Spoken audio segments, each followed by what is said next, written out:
everyone, it's Bretta Riches from RunForFit.com, and today I'm going to be talking to you about why it's a good idea to avoid wearing a running shoe that is very thickly cushioned, that has very foamy, squishy underfoot cushioning. And the reason being is that, especially if you were a new forefoot runner, it's very important to be able to not only feel the ground, but to run in a shoe that has no compressible materials whatsoever, because when you run in a thick running shoe that's as thick as a phone book, what's going to happen is that this creates a very unstable landing environment. In addition to not being able to sense the ground properly, landing in super thick cushioning, like I said, creates a very unstable landing surfaces because the foot is trying to push through the compressible material to reach for a more stable, harder landing surface. And the result of running in very thick cushion running shoes that are foamy feeling is that to a new forefoot running beginner, this may cause a hyperextension injury, especially if you have muscle strength imbalances, especially in your hips, your adductors and abductors. And this is why it's very important to choose a running shoe in your beginning stages of learning forefoot running. When you become more experienced and when you have developed the proper musculature to facilitate a forefoot strike landing, then you can wear thick cushion running shoes if you choose to. But if you are learning forefoot running, like I said, you're recruiting new muscles to land with a forefoot strike than if you were to run with a heel strike. So that's why it's very important to create a very stable landing surface. And I'm going to talk about some of the bad points that have been brought up in the scientific literature with regards to thick compressible running shoes. So a study by Patel, 2008, found that running over surfaces that's of a foamy material, or if you wear a running shoe that has very thick compressible foam midsole cushioning, that this increased body sway.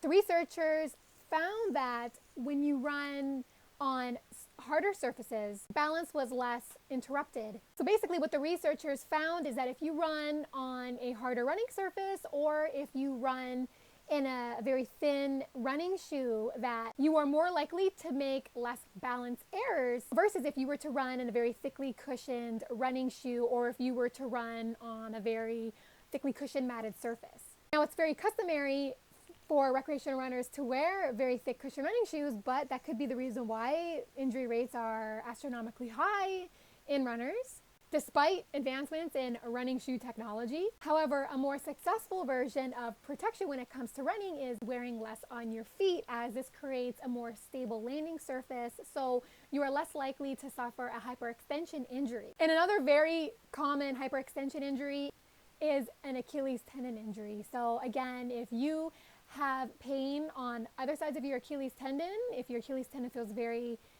tender, you might want to consider trying barefoot running, and also you might want to consider running in a running shoe, going completely minimalism, so that you're less inflicted with balance impairments, which could hurt the Achilles tendon. So this is one of the reasons why running in very thick cushion running shoes is risky business, especially if you're learning a new running technique such as forefoot running.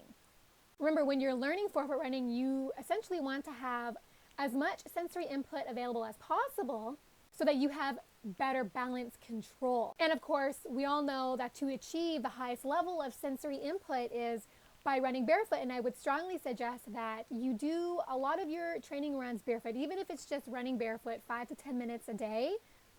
Doing this is a specialized building block for better stability when you run, particularly at the ankle.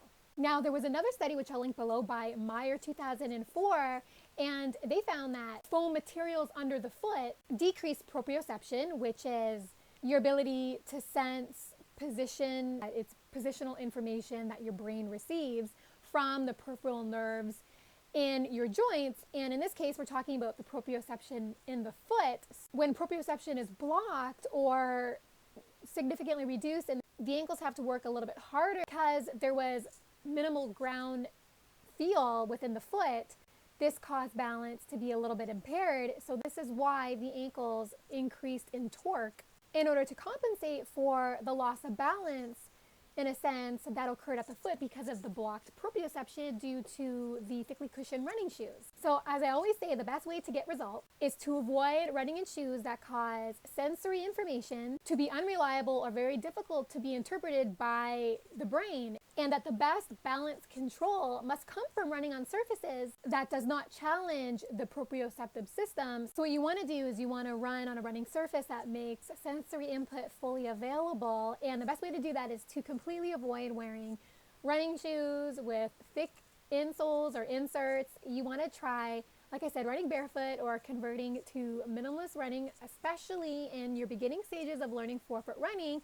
and this will help maximize your balance control by reducing the amount of body sway. For more information on forefoot running tips, and also for more information on the dangers of heel strike running, please head on over to my blog, runproofit.com, where you will also find tips on barefoot running, as well as my reviews and recommendations on the best running shoes for forefoot running.